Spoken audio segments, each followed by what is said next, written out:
बैरागिन भूली आप में, बैरागिन भूली आप में, जल में खोजे राम।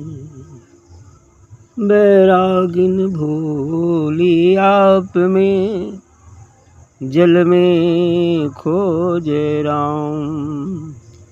जल में खोजे राम, जाय कर तीरथ छाने। जल में खोजे राम, जाय कर तीरथ छाने। भर में चारों खूंट, नहीं सुधि अपनी आने।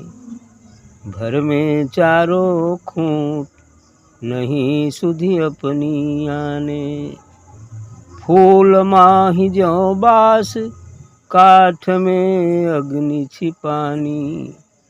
फूल माही ज्यों बास, काठ में अग्नि छिपानी।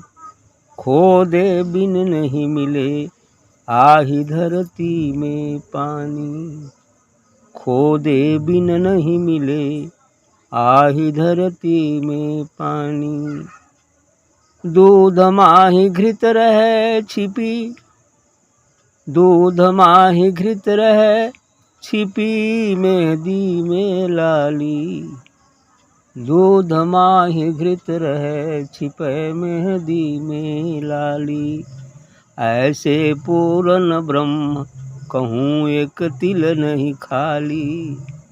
ऐसो पूर्ण ब्रह्म, कहूँ एक तिल नहीं खाली। पलटो सत्संग बीच में, कर ले अपना काम। पलटो सत्संग बीच में, कर ले अपना काम। बैरागिन भूली आप में, जल में खोजे राम। बड़ी अच्छी बात कहा है इन्होंने, पलटूदास जी ने, कि बैरागिन भूली आप में, जल में खोजे राम। यह बैरागिन, कुछ ऐसे भी महापुरुष हैं कि राम को तीर्थ में खोजते हैं, यानी गंगा नहाने से भगवान मिल जाएंगे, है ना। गंगा सागर नहा लेंगे, भगवान मिल जाएंगे। प्रयागराज नहा लेंगे, भगवान मिल जाएंगे। बताओ, वहाँ भगवान है भी तो वहाँ मिलने की जगह थोड़ी है कि तुमको मिल जाएगा, है ना। वहाँ नहीं दर्शन हो सकता है। वही दुनिया की सभी नदियों में स्नान कर डालो, सभी तीर्थों में स्नान कर डालो, दुनिया के सभी मंदिरों पर अपना सर पटक पटक करके माथा भी फोड़ डालो, लेकिन भगवान मिलने को नहीं। यदि वो मिलेगा तो अपने अंदर ही मिलेगा, जैसा कि आगे संकेत भी किए हैं कि बैरागिन भूली आप में, जल में खोजा राम। वो अपने आपा में, अपने अहंकार भूल गई और जल में भगवान को खोजती है। उस राम को खोजती है जो कण कण में रम रहा है, जो कण कण में विराजमान है। उस राम को तीर्थ में खोजती है, तीर्थों में खोजती है। जल में खोजे राम, जाए कर तीर्थ छाने। और ऐसा बैरागिन लोग क्या करते हैं, जल में खोजे राम, तीर्थ करते करते पूरा साल भर तीर्थ व्रत और मंदिर दर्शन में बिता देते हैं। पूरा यहाँ चलो, उज्जैन चलो, काशी चलो, हरिद्वार चलो, मथुरा चलो, प्रयाग चलो, गंगा सागर चलो, बस। वहाँ क्या क्या करते हैं सब, वो जाते हैं नहाने, तो वहाँ बड़े बड़े सेठ, बड़े बड़े धनाढ़ पूंजीपति लोग आके कुछ दान दक्षिणा करते हैं। इनसे अच्छा तो वो कार्य कर लेते हैं पूरे, जो आकर भोजन देते हैं, वस्त्र दान करते हैं, द्रव्य दान करते हैं, वो सब बढ़िया पुण्य कमा लेते हैं। ये सब जाते हैं तो नहाने तो जाते हैं, लेकिन यो कहीं चला वहाँ बड़ा सेठ आओ ना, कुछ पैसों को देना, है ना, कपड़ों देना, ऐसे ही यही लालच में जाते रहते। खूब खाए पिए का आइटम भी करा देते हैं। होता भी है, बड़े बड़े सेठ जो है वहाँ, भाई जो लोग आगंतुक है, साधु महात्मा, वो सब भोजन करें। बड़े बड़े सेठ साहूकार वहाँ भोजन कराते हैं, वस्त्र दान देते हैं, दान देते हैं, ऐसा ही। उनसे अच्छा तो वो कर्म कर रहे हैं। कहने जल में खोजे राम जाए कर तीरथ छाने। तीरथ छानता फिरता है कि राम मिल जाएंगे पानी में। भर में चारों खूंट नहीं सुध अपने आने। और चारों खूंट, चारों कोण पृथ्वी भ्रमण कर डालते, लेकिन सुध नहीं अपने आने। उन्हें अपने आप की कोई सुध नहीं कि मैं कौन हूँ। अपनी सुधि उन्हें आती ही नहीं, क्योंकि ये दृष्टि जब तक बाहर देखती रहेगी, बाहर घूमती रहेगी, बाहर खोजती रहेगी, कुछ नहीं मिलने वाला है। क्योंकि मिलने की जगह तो अंदर में है। जब तक ये दृष्टि उलट कर अंदर में नहीं जाएगी तो नहीं मिलेगी। अब मिलने को क्या है, मिला है बस देखने को है ना। हाँ, तो मिलना तब कहते हैं जब कोई चीज़ हो नहीं और वो मिल जाए तो उसे मिलना चाहिए। लेकिन चीज़ है, बस हमारे से विस्मृत हो गई है, हमसे विस्मृत हो गई है, उसको बस याद में ले आना है। याद हो गया तो मिला ही। आगे उदाहरण दे रहे हैं कैसे है अपने में। फूल माही ज्यों बास, काठ में अग्नि छिपानी। जिस प्रकार फूल में सुगंध है और इस काष्ठ में अग्नि है, जिस प्रकार फूल में सुगंध है, काष्ठ में अग्नि है। और इतनी नहीं आया है कि खोदे बिन नहीं मिले, आ ही धरती में पानी। और इस धरती में पानी भी, लेकिन क्या इस तरह से मिलने वाला है? नहीं मिला। प्यास लगी हो, ऊपर जमीन को चाटेंगे तो मिल जाएगा पानी? नहीं मिलेगा। क्या करने पड़ेगा? उस जल के ऊपर जो आवरण ये पृथ्वी भूमि का पड़ा है, इसे हटाना पड़ेगा। हटाते हटाते हटाते एक स्टेज आएगा जब पानी मिल जाएगा, वो प्यास बुझ भी जाएगी, साथ ही दूसरे लोग भी और भी जो पानी की तलाश में आएंगे उनकी भी प्यास बुझ जाएगी। कुआं आप खोद दें तो कहो जाने पानी पीते हैं। पहले हुआ करता था, लोग कुआं जगह जगह खुलवाते थे, राजा महाराजा जब हैंडपम्प नहीं था। तो आज तो हैंडपम्प जगह जगह लग रहा है। पहले हैंडपम्प की नहीं चलन थी तो लोग जगह जगह कुआं खुलवाते थे, कोई राहगीर आएगा पानी उन्हें पिएगा, प्यास लगेगी। तालाब भी खुलवाते थे, कुआं खुलवाते, ऐसा पुणे का काम करता। तो खोदे भी नहीं। उसी प्रकार से यह हमारे हृदय पटल में ही वो परमात्मा है बैठा। लेकिन जैसे इस पृथ्वी के अंदर जल पर इतना मिट्टी लदी हुई है, उसी प्रकार से हमारे हृदय पर भी पिछले अनेकों जन्मों के संस्कार रूपी मिट्टी लदी हुई है। तो जब तक वो संस्कार रूपी मिट्टी को हम हटाएंगे नहीं, तब तक दर्शन होगा नहीं। जैसे इस मिट्टी को हटाने के लिए फावड़ा, कुदाल, संबल की आवश्यकता होती है, और एक दायरे में उसको खोदते जाते हैं तो जल मिल जाता है। जब ऊपर की समस्त मिट्टी भर जाएगी तो उसी प्रकार से इस हृदय पर हम साधना ध्यान रूपी हथियार से, यदि दिव्य प्रकाश रूपी जो है फावड़े से, संबल से उसको खोदते जाएंगे, अर्थात उसके संस्कार को धोते जाएंगे, तो एक दिन ऐसा आएगा जब संपूर्ण संस्कार मिल जाएंगे, जब हम संपूर्ण विचार मिल जाएंगे, जब निर्विचार की अवस्था आ जाएगी तो दिख जाएगा जल, वो ज्ञान रूपी जल दिख जाएगा, है ना। मेहंदी में कह रहे थे जिस प्रकार लाली है, मेहंदी की यदि पत्ती लें और उसको हाथ पर रखें तो क्या लाल हो जाएगा? नहीं लाल। उस पत्ती में लाली दिखती है? नहीं, हरा हरा दिखता है जरूर, लेकिन एक एक पत्ती में हर जगह लालिमा छिपी हुई है। पत्ती का यदि सूखी नहीं है तो कोई कोना खाली नहीं है जिसमें लालिमा ना हो। लेकिन कब मिलेगी, कब दिखेगी, कब अनुभव होगा?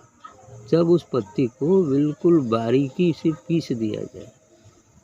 बारीकी से पीस दिया जाए तो पीसते समय ही लाली लग जाती है पत्ती में, फिर रखने पर तो और लाल हो जाता है कि नहीं हो जाता। पीसते हैं तो उसकी लाली लग ही जाती है। इसी प्रकार से अर्थात जब पत्ती अपना आवरण, अपना स्वरूप मिटा देती है, पूरा स्वरूप मिट जाता है तो लालिमा चारों ओर छलकने लगती है। उसको जरा सा भी टच करेंगे तो लाल हो जाएगा। उसी प्रकार से जब हम भी अपने आप को उस मेहंदी के पत्ते की तरह मिटा देंगे, अर्थात साधना ध्यान सत्संग के माध्यम से जब हम देह रहते विदेह हो जाएंगे, मन रहते अमन हो जाएंगे, तब मिट गया शरीर। तो मिट गया, तब फिर क्या बचेगी? सिर्फ लाली बचेगी, मीन्स आत्मा ही बचेगी, है ना। बस यही बात है। काठ में भी अग्नि है, लेकिन ये काठ अग्नि छिपी हुई है। अब इस काठ से हम केवल काठ पर बर्तन रख दें चावल पकाने के लिए, तो चौकी पर चावल पकेगा क्या? नहीं पकेगा, है ना। लेकिन ये काठ किसी जलती हुई लकड़ी से संपर्क कर ले, किसी जलती हुई लकड़ी से संपर्क करे, और जब तक पूर्ण रूप से अग्नि का रूप नहीं बन जाता तब तक वहाँ से न हटे। फिर मन चाहे जो पका लो, पक जाएगा। अर्थात भक्त सद्गुरु रूपी अग्नि, क्योंकि सद्गुरु एक जलती हुई अंगारा है, जलती हुई अग्नि है, और साधक या भक्त क्या, एक काठ के सदृश अग्नि उसमें है, लेकिन यूँ नहीं दिखेगी। पहले उसे सद्गुरु जलती हुई अग्नि से संपर्क करना पड़ेगा, और तब तक संपर्क में रहना पड़ेगा जब तक पूर्ण रूप से वो आग ही न बन जाए। आग बन जाएगी, बस जो चाहे सो।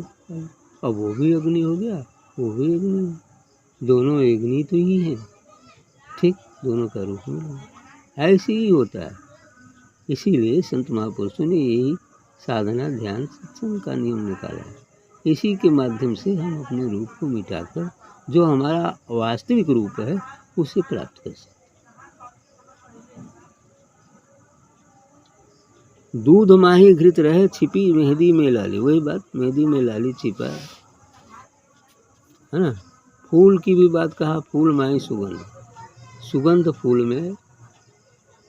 अब सुगंध को हम देखते हैं? नहीं देखते, सिर्फ सुगंध का अनुभव करते हैं। यदि कोई खुशबूदार फूल हो तो उसको जब ही हाथ में लेते हैं, उसके पास जाते हैं, तो उसकी खुशबू समझ में आ जाए, लेकिन क्या सुगंध को हम देखते हैं? नहीं, सिर्फ खुशबू का अनुभव करते हैं। उसी प्रकार से बस परमात्मा भी वही अनुभव गम्य है, अनुभव का विषय है ना, अनुभव का विषय है, अनुभव द्वारा ही उसे जाना जाता है।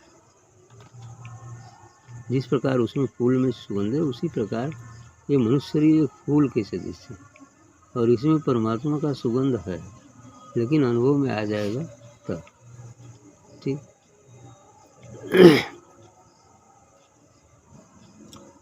दूध माय घृत रहे छिपी मेहंदी में लाली, दूध में जिस प्रकार घी छिपा है उसी प्रकार ये हमारे आत्मा में परमात्मा छिपा हुआ, ठीक है। क्योंकि दूध हमारी आत्मा है। साध कबीर साहब ने सीधे कहा, साध हमारी आत्मा हम साधन के जीव, साध मध्य हम यूं बसे ज्यों पै मध्य घी। साध हम तो साधना करने वाले जीव हैं, साधना करते करते साध अर्थात हम आत्मा अपने निज देश अपने निज स्वरूप को प्राप्त होते हैं।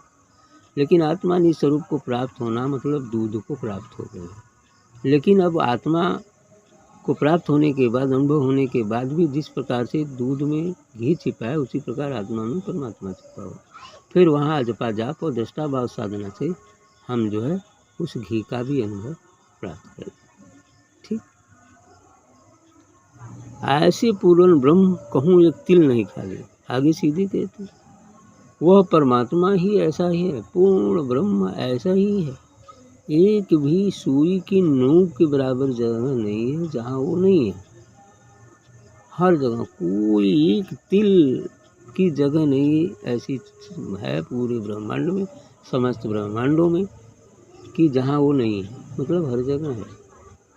जैसे हम अपने शरीर में केवल कुछ नाखूनों और बाल को छोड़कर बाकी हर जगह स्थित है। जो निरर्थक चीज़ें हैं, जो वो चीज़ें हैं वहाँ तो वो नहीं है। लेकिन यदि बाल पकड़ कर कोई खींचे तो पता चल जाएगा, है ना। तो इस प्रकार से जिस प्रकार हम अपने शरीर में हर जगह, कोई चींटी काटती है, कोई मच्छर काटता है या कोई कहीं से टच करता है शरीर को, तो तुरंत पता चलता है हमें कि यहाँ से कोई टच कर रहा है, यहाँ टच कर रहा है, यहाँ काट रहा है, पता चल जाए। उसी प्रकार परमात्मा अपने इस विराट शरीर में सब सभी अंड ब्रह्मांड उसके शरीर मात्र ही तो है ना, सब जगह वो विद्यमान, जिस प्रकार हम अपने शरीर में विद्यमान। ऐसे पूर्ण ब्रह्म कहूँ एक तिल नहीं खाली, ऐसे ही पूर्ण ब्रह्म कहीं एक तिल के बराबर जगह भी नहीं है जहाँ वो नहीं हो। पलटू सत्संग बीच में कर ले अपना काम, कथों ये कुल हो ही कैसे, कथों बस पलटू दास जी का कहना है कि सत्संग करो, सत्संग करो, सत्संग करो, बिन सत्संग विवेक न होई, आराम कृपा बिन सुलभ न, है ना। सत्संग सबको मिलता नहीं है, जिस पर सदगुरु की कृपा होती है, परमात्मा की कृपा होती है, उसी सत्संग मिलता है। लेकिन अगर सत्संग मिल गया तो सत्संग करते जाओ, फिर जो भी चीज़ें हैं जैसा संतों का कहना है वो सभी प्राप्त हो जाए। जैसे अन्य लोगों को हुआ आपको भी हो सकता है, क्योंकि वही मनुष्य शरीर है, वही हाथ है, वही नाक कान मुँह है, वही हृदय भी है। तो जिस प्रकार उन लोगों ने प्राप्त किया सबको प्राप्त हो सकता है, जो भी मनुष्य विभारी है। लेकिन उस रास्ते पर चलेंगे तब, जिनके पद चिन्हों पर चलेंगे तब, है ना, तो प्राप्त हो जाएगा। बैरागन भूली आप में, जल में खो जा राम। फिर अंत में वही पहली लाइन कि बैरागन इस प्रकार अपने आप में भूली हुई है और जगह जगह भटकती है, जल में राम, जल में भगवान, ऐसा।